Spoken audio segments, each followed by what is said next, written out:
Capítulo 11 Complicações. Todo mundo nos viu andando juntos para nosso lugar no laboratório. Percebi que ela não virou a cadeira para se sentar o mais distante possível de mim. Em vez disso, sentou-se bem ao meu lado, nossos braços quase se tocando. O cabelo dela roçava na minha pele. A senhora Benner entrou na sala naquele momento, puxando uma TV e um videocassete ultrapassados, apoiados em um carrinho. Pareceu que todo mundo na sala relaxou ao mesmo tempo. Também fiquei aliviado. Eu sabia que não conseguia prestar atenção à aula hoje. Eu já tinha muito em quem pensar. A senhora Benner enfiou a fita velha no videocassete e foi até a parede para apagar a luz. E então, assim que a sala escureceu, as coisas ficaram estranhas. Eu já estava hiperconsciente de que Edith estava bem ali, a menos de 3 centímetros de mim. Eu não achava que podia ficar mais consciente disso, mas no escuro, de alguma forma, parecia que uma corrente elétrica fluía do corpo dela para o meu. Como se os relâmpagos em miniatura que pulam entre os circuitos estivessem dançando pela distância curta entre nossos corpos. Quando o braço dela tocava no meu braço, eu sentia quase dor. Um impulso forte e louco de esticar a mão e tocar nela, de acariciar o rosto perfeito, uma vez na escuridão, quase me sufocou. Qual era o meu problema? Não se podia sair por aí tocando nas pessoas porque as luzes estavam apagadas. Cruzei os braços com força sobre as costelas e apertei bem as mãos. Começaram os créditos de abertura, iluminando a sala um pouquinho. Não consegui me impedir de dar uma espiada nela. Ela estava sentada exatamente como eu, com os braços cruzados, as mãos fechadas, olhando para mim. Quando me viu olhando também, ela sorriu quase com constrangimento. Mesmo no escuro, os olhos dela ainda ardiam. Precisei afastar o olhar antes de fazer alguma besteira, uma coisa que não se conformaria à ideia dela de cuidado. A hora pareceu muito longa. Não consegui me concentrar no filme. Eu nem fazia ideia de qual era o tema.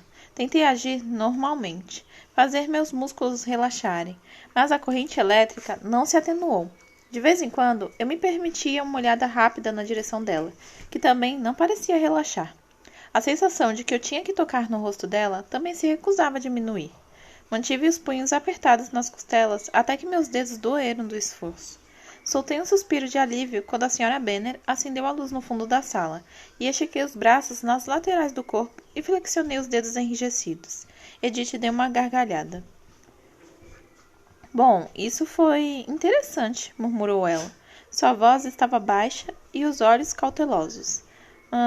Foi só o que consegui responder. Vamos? Perguntou ela, levantando-se facilmente. Ela pegou a bolsa com um dedo. Eu me levantei com cuidado, com medo de não conseguir andar direito depois disso tudo. Ela me acompanhou em silêncio até a aula de educação física e parou na porta. Olhei para baixo para me despedir, mas engasguei com as palavras. Seu rosto estava abalado, quase de dor, e tão terrivelmente lindo que a dor para tocá-la voltou mais intensamente do que antes. Tive que me controlar para não ficar encarando. Ela ergueu a mão, hesitante, o conflito evidente no olhar, e afagou rapidamente meu maxilar com a ponta dos dedos. A pele estava gelada, como sempre, mas o rastro que deixou na minha foi quase como uma queimadura que ainda não estava doendo. Ela se virou sem dizer nada e se afastou depressa de mim. Entrei no ginásio, tonto e instável, e troquei de roupa em transe, quase sem perceber as pessoas em volta de mim. Só caí na realidade quando me deram uma raquete. Não era pesada, mas eu sabia que não importava. Nas minhas mãos, era perigosa. Consegui ver alguns alunos olhando para mim e para a raquete, e então a treinadora Clapp nos mandou formar duplas, e concluí que seria o último cara a ser escolhido.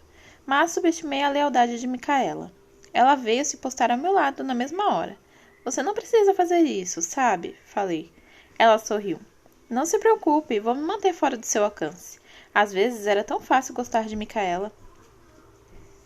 Não foi assim tão tranquilo. Não sei como, mas consegui bater a raquete na minha própria cabeça e golpear o ombro de Micaela no mesmo movimento. Passei o resto do tempo no fundo da quadra, a raquete colocada com segurança às minhas costas. Apesar de levar desvantagem por minha causa, Micaela era muito boa. Venceu 3 jogos de 4 jogando sozinha. Depois, deu um tapa na minha mão quando a treinadora finalmente tocou o apito, encerrando a aula. E aí? Disse ela enquanto saímos da quadra. E aí o quê? Você ia de Cullen, hein? O tom dela foi ligeiramente hostil. Eu ia de Cullen, respondi. Tive certeza de que ela ouviu bem o tom impressionado na minha voz. Não gosto disso, murmurou ela. Ah, você não precisa gostar. Então ela estala os dedos e você vai correndo atrás? Acho que é. Ela fez cara feia para mim. Dei as costas para ela e saí andando. Eu sabia que seria o único a sobrar amanhã, mas não me importei. Quando estava vestido, já tinha esquecido Micaela. Edith estaria esperando lá fora ou eu deveria esperá-la no carro? E se a família dela estivesse lá? Ela tinha estacionado ao lado do carro de Royal. Só de pensar no rosto de Royal no refeitório, me perguntei se devia ir andando para casa. Ela teria contado que eu sabia? Eu devia saber que eles sabiam que eu sabia? Qual era a etiqueta para cumprimentos vampiros? Um aceno funcionaria? Mas, quando saí do ginásio, Edith estava lá. Estava nas sombras do prédio, apesar de as nuvens ainda estarem pretas, com as mãos entrelaçadas na frente do corpo. O rosto estava pacífico agora, com um pequeno sorriso erguendo os cantos dos lábios. O suéter fino não parecia suficiente, e apesar de eu saber que era burrice, senti vontade de tirar o casaco e envolvê-la com ele. Quando andei para perto dela, senti uma harmonia estranha, como se tudo estivesse certo no mundo enquanto eu estivesse perto dela. Oi, consegui sentir o sorriso enorme e bobo na minha cara. Olá, seu sorriso de resposta foi reluzente. Como foi na educação física? Fiquei desconfiada de repente. Bem, é mesmo? Ela levantou as sobrancelhas. Como está sua cabeça? Você não fez isso. Ela saiu andando devagar na direção do estacionamento. Acompanhei o passo dela automaticamente. Foi você que disse que eu nunca o vi na educação física. Fiquei curiosa. Que ótimo, falei. Fantástico. Bem, lamento por isso. Não me importo de ir andando para casa se você não quiser ser vista comigo. Ela deu uma risada musical. Foi divertido, mas eu não teria me importado se você tivesse batido com mais força naquela garota. O quê? Quando ela olhou para trás, a boca formou uma linha fina. Eu me virei para ver o que ela estava olhando. Era o cabelo louro de Micaela balançando conforme ela se afastava. Faz um tempo que alguém além da minha família não pensa palavras desse tipo sobre mim. Acho que não gostei. Senti uma pontada de ansiedade por Micaela. Edith leu minha expressão e riu de novo. Não se preocupe, eu não machucaria sua amiga. Se machucasse, quem aceitaria ser sua parceira de badminton? Foi difícil raciocinar. Edith era tão delicada, mas quando disse isso, ficou claro que confiava e muito nas próprias habilidades. Se ela quisesse Micaela ou qualquer outra pessoa ferida, a coisa ficaria feia para essa pessoa. Ela era perigosa, eu sabia, mas ficava dando de cara em um muro cada vez que tentava acreditar. Mudei de assunto. Que tipo de palavras sua família anda pensando sobre você? Ela balançou a cabeça. Não é justo julgar as pessoas pelos pensamentos que têm. Eles foram feitos para serem particulares. São as ações que contam. Não sei, se você sabe que alguém está ouvindo, não é a mesma coisa que falar em voz alta? É fácil para você dizer, ela sorriu. Controlar os pensamentos é muito difícil. Quando Roy e eu brigamos, penso coisas bem piores sobre ele. E digo essas palavras em voz alta. Ela deu a gargalhada ressonante de novo. Eu não estava olhando para onde estávamos indo, então levei um susto quando tivemos que ir mais devagar por estarmos bloqueados do carro de Edith por alguns alunos. Havia um círculo em volta do conversível vermelho de Royal, uma fila dupla e quase toda de meninos. Alguns pareciam quase estar babando. Ninguém da família dela estava ali, e me perguntei se ela tinha pedido para eles darem espaço. Nenhum dos admiradores do carro olhou quando passei por eles para chegar à porta do carro de Edith. Chamativo, murmurou ela ao passar por mim. Dei a volta correndo até o lado do passageiro e entrei. Que carro é esse? Um M3, disse ela enquanto tentava sair da vaga sem acertar ninguém. Eu não falo a língua dos carros. Ela fez uma manobra cuidadosa para sair. É um BMW. Tudo bem, isso eu conheço. Saímos da escola e ficamos só nós dois. A privacidade tinha gosto de liberdade. Não havia ninguém olhando e nem ouvindo. Já é depois? Perguntei. Ela não deixou de perceber meu tom e franziu a testa. Acho que é. Fiquei com a expressão neutra enquanto esperava que ela explicasse. Ela olhou para a estrada, fingindo que precisava, e eu observei o rosto dela. Algumas expressões diferentes surgiram ali, mas mudaram tão rápido que não consegui interpretar. Eu estava começando a me perguntar se ela ia ignorar minha pergunta quando ela parou o carro. Olhei para frente, surpreso. Já estávamos na casa de Charlie, parados atrás da minha picape. Concluí que era mais fácil andar com ela quando eu só olhava no final. Ela estava me olhando quando olhei para ela, parecendo me medir com os olhos. E você quer saber por que não pode me ver caçar? Perguntou ela. A voz estava séria, mas a expressão era meio divertida. Nem um pouco como ficou no refeitório antes. Quero. e por que você pareceu tão zangada quando perguntei? Ela levantou as sobrancelhas. Assustei você? A pergunta pareceu cheia de esperanças. Você queria? Ela inclinou a cabeça para o lado. Talvez. Tudo bem, então é claro que fiquei apavorada. Ela sorriu, balançou a cabeça e ficou séria de novo. Peço desculpas por ter reagido daquele jeito. Foi a ideia de que você estivesse lá, enquanto nós castávamos. Seu maxilar se contraiu. Seria ruim? Ela falou entre dentes. Extremamente. Por quê? Ela respirou fundo e olhou pela janela para as nuvens carregadas que rolavam e pareciam pesar, quase ao alcance da mão. Quando castamos, disse ela lentamente, sem nenhuma vontade, nós nos entregamos aos nossos sentimentos. Funcionamos menos com a mente, em especial o olfato. Se você estivesse perto de mim, quando eu perdesse o controle desse jeito, ela balançou a cabeça, ainda encarando sombriamente as nuvens pesadas. Mantive a expressão vazia, esperando pelo rápido lampejo em seus olhos que avaliaria minha reação e que veio logo em seguida. Mas sustentamos o olhar e o silêncio se aprofundou, mudou. As ondas de eletricidade que senti naquela tarde começaram a carregar a atmosfera enquanto ela fitava insistentemente meus olhos. Foi só quando minha cabeça começou a girar que percebi que eu não estava respirando. Quando puxei o ar numa respiração entrecortada, quebrando o silêncio, ela fechou os olhos. Bill, acho que devia entrar agora. Sua voz baixa não estava mais suave. Parecia seda áspera agora, e os olhos estavam nas nuvens de novo. Abri a porta e a lufada ártica que irrompeu para dentro do carro ajudou a clarear minha mente. Com medo de tropeçar com minha vertigem, saí do carro com cuidado e fechei a porta, sem olhar para trás. O zumbido do vidro elétrico baixando fez com que eu me virasse. Ah, Bill, chamou ela. Estava inclinada para a janela aberta com um sorrisinho nos lábios. O quê? Amanhã é a minha vez. Sua vez de quê? Ela abriu um sorriso largo, os dentes reluzentes faiscando. De fazer as perguntas. E foi embora, o carro veloz pela rua, desaparecendo na esquina antes que eu pudesse organizar os pensamentos. Eu sorrira ao andar até em casa. Estava claro que ela pretendia me ver amanhã, no mínimo. Naquela noite, Edith apareceu em meus sonhos, como sempre, mas o clima da minha inconsciência mudara.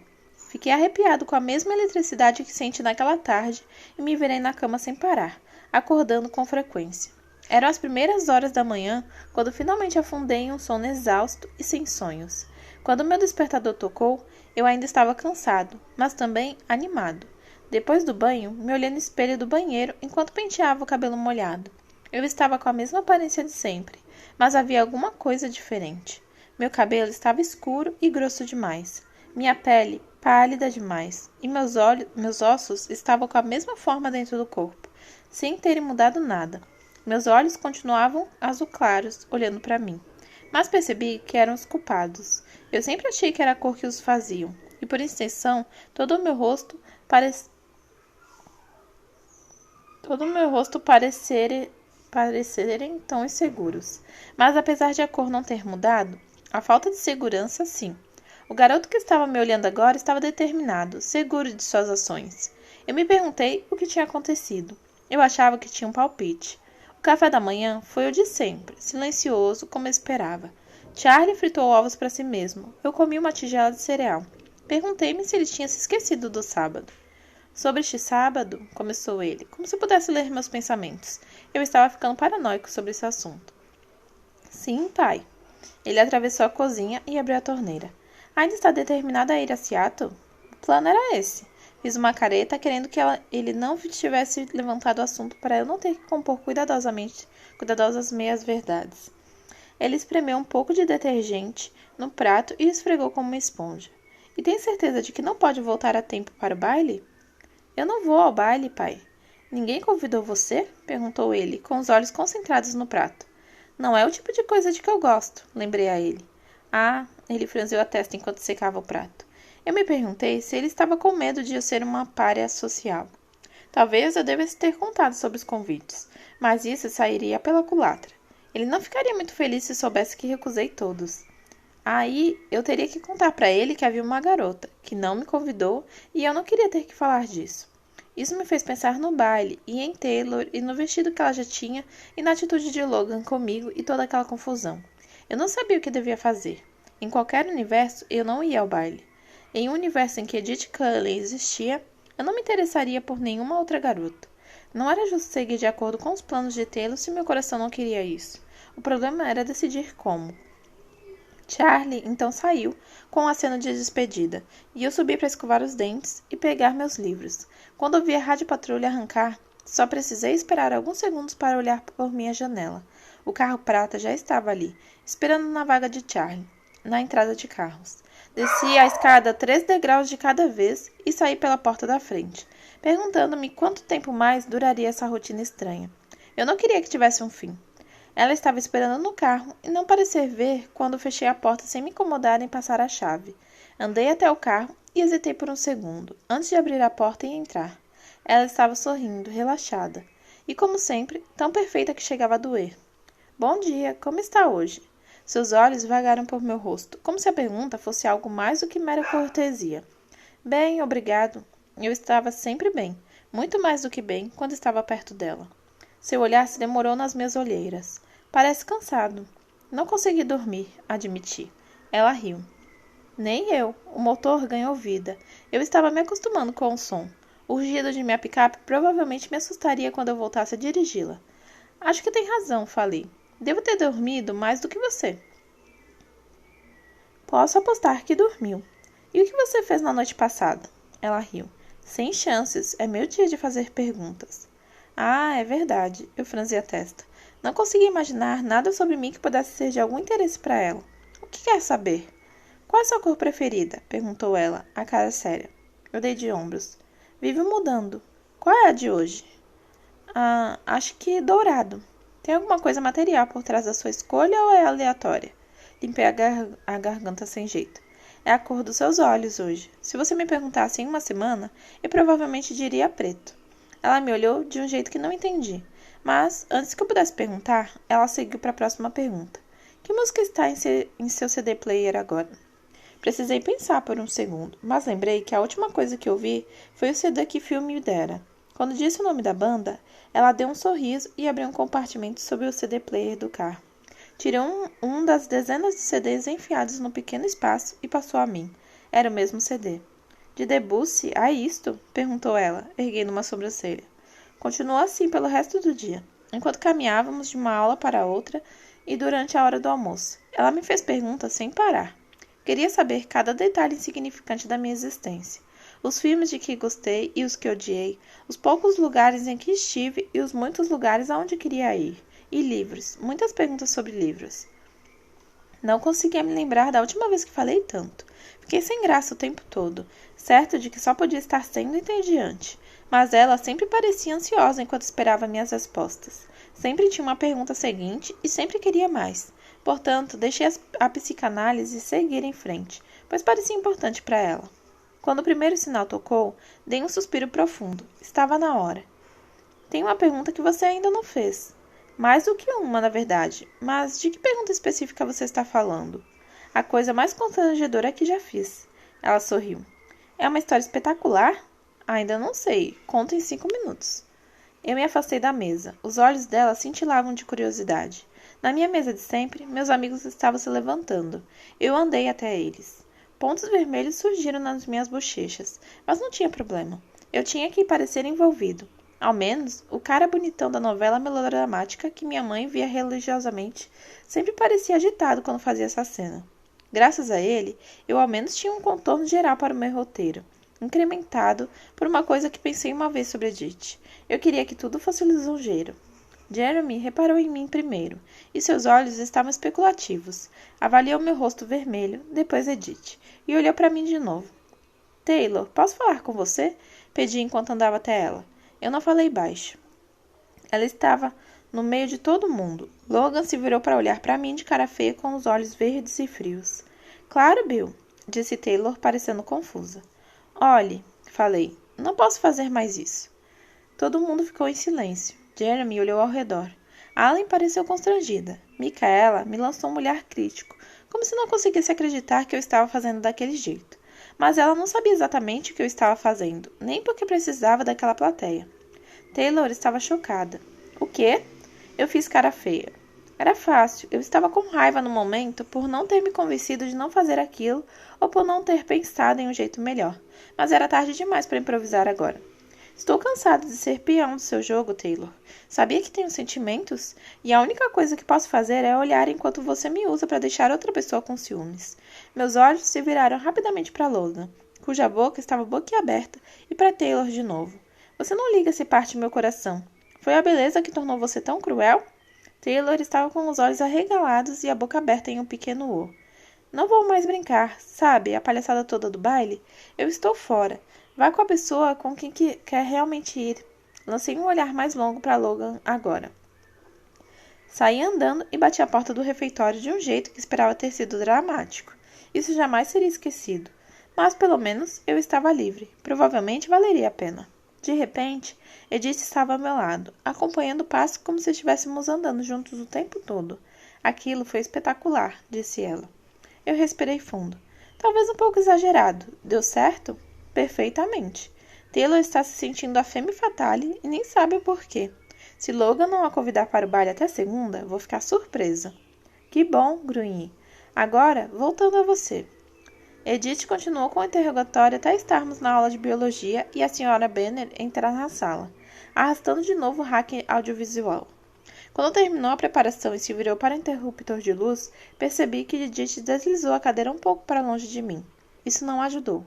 Assim que a sala ficou escura, houve a mesma tensão elétrica, o mesmo desejo impaciente de estender a mão pelo curto espaço e tocar sua pele fria e macia. Parecia uma coceira que ia ficando mais e mais intensa. Eu não conseguia prestar atenção a mais nada. Eu torcia para o filme exibido não estar nas provas finais. Depois de um tempo, talvez 15 minutos, ou talvez fossem só 2, mas a sensação era de mais tempo por causa da eletricidade. Eu mexi a cadeira e me inclinei lentamente para o lado até meu braço estar tocando no ombro dela. Ela não se afastou. Achei que o pequeno contato ajudaria, que acabaria com a vontade irritante, mas deu errado. O pequeno frisson de eletricidade ficou mais forte, virou raios maiores. De repente, fiquei doido para botar o braço ao redor dela, puxá-la para o meu lado e abraçá-la. Eu queria passar os dedos pelo cabelo dela, enfiar o rosto ali. Queria acompanhar o contorno dos lábios, a linha do maxilar, o pescoço. Nada apropriado para uma sala cheia de gente. Inclinei-me para frente, cruzei os braços sobre a mesa e me segurei na beirada com os dedos escondidos, tentando me segurar no lugar. Não olhei para ela, com medo de que, se ela estivesse olhando para mim, fosse muito mais difícil manter o autocontrole. Tentei ver o filme, mas as manchas coloridas não se definiam em forma de imagens coerentes. Suspirei de alívio de novo quando a senhora Benner acendeu as luzes e eu finalmente olhei para Edith. Ela estava me olhando com os olhos ambivalentes. Como ontem, fomos para o ginásio em silêncio. E também como ontem, ela tocou meu rosto sem dizer nada. Dessa vez, com as costas da mão fria, da têmpora até o queixo, antes de se virar e se afastar. A aula de educação física passou rapidamente. Para poupar tempo, a treinadora Clapp nos mandou ficar com os mesmos parceiros, então Micaela foi obrigada a ser minha companheira de time de novo. Assisti ao show de badminton solitário dela, sem participar, para a segurança de nós dois. Ela não falou comigo, mas eu não sabia se foi por causa da cena no refeitório, da nossa confusão de ontem, ou porque minha expressão estava tão vazia. Em algum lugar, em um canto da minha mente, eu me senti mal por isso, mas não consegui me concentrar nela tanto quanto não consegui entender o filme de biologia. Tive a mesma sensação de harmonia quando passei pela porta do ginásio e vi Edith na sombra. Tudo estava certo no meu mundo. Um sorriso largo se espalhou automaticamente por meu rosto. Ela reagiu com um sorriso antes de se atirar a outro interrogatório. Mas agora, suas perguntas foram diferentes. Não era de resposta tão fácil. Ela queria saber do que eu sentia falta em minha cidade, insistindo nas descrições de qualquer coisa que não conhecesse. Ficamos sentados em frente à casa de Charlie por horas, à medida que o céu escurecia e a chuva descia em volta de nós num dilúvio repentino.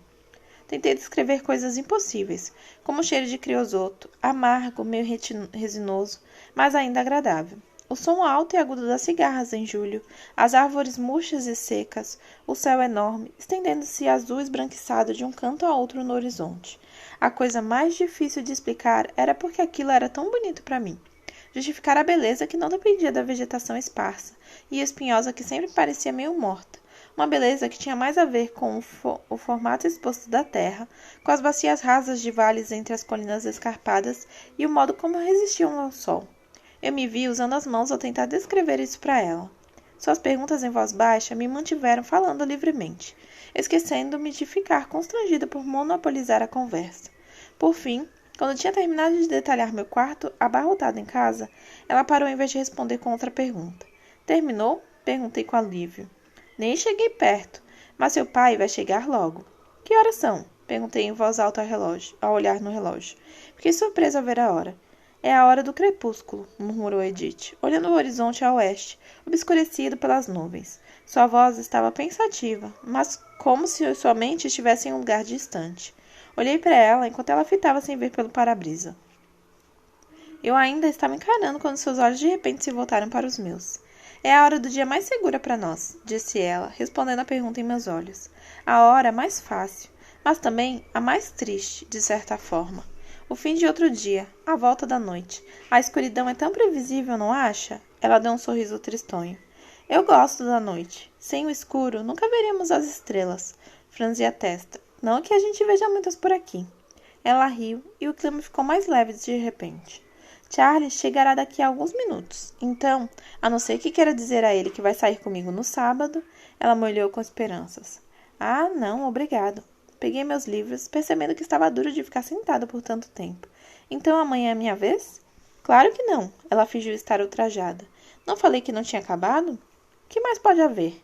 Ela mostrou as covinhas. Você vai descobrir amanhã. Fiquei olhando para ela, meio atordoado como sempre.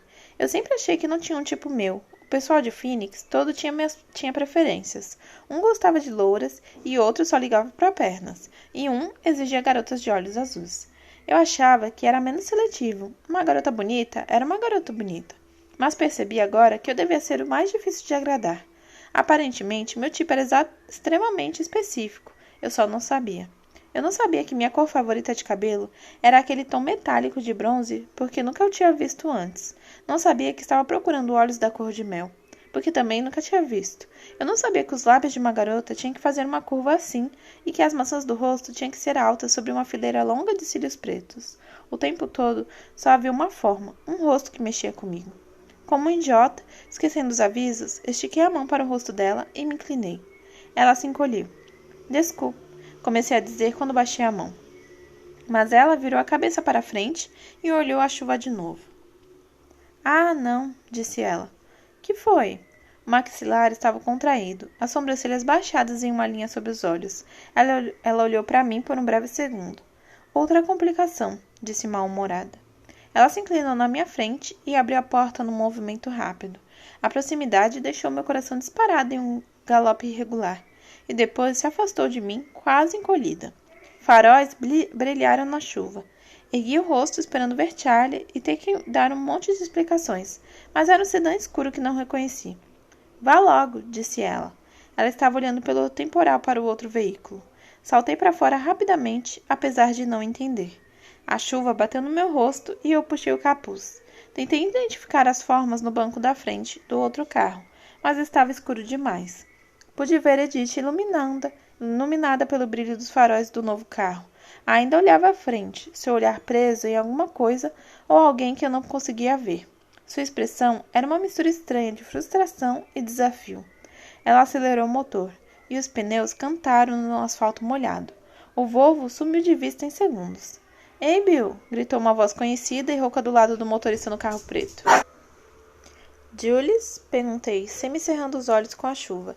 Nesse exato momento, a radiopatrulha de Charlie virou a esquina, os faróis iluminando os ocupantes do carro diante de mim. Jules já estava saindo, o sorriso largo, visível apesar da escuridão. No banco do carona havia uma mulher muito mais velha, uma figura imponente, com um rosto incomum, severo e estoico, com rugas que percorriam a pele curtida como uma jaqueta velha de couro, e os olhos eram surpreendentemente familiares, fundos sob sobrancelhas pesadas, olhos pretos que pareciam ao mesmo tempo jovens e antigos demais para combinar com o rosto. A mãe de Jules, Bonnie Black. Eu a reconheci de imediato, embora, nos mais de 5 anos em que não a via, tivesse esquecido seu nome quando Charlie falou dela em meu primeiro dia aqui. Ela me encarava, analisando meu rosto. Então eu sorri, inseguro. Percebi mais um pouco Seus olhos estavam arregalados, como se de choque ou medo, e as narinas se dilataram. Meu sorriso esmaeceu. Outra complicação, disse Edith. Bonnie ainda me fitava com os olhos intensos e angustiados. Teria Bonnie reconhecido Edith com tanta facilidade? Ela realmente podia acreditar nas lendas impossíveis que a filha ridicularizava? A resposta estava clara nos olhos de Bonnie. Sim, ela acreditava.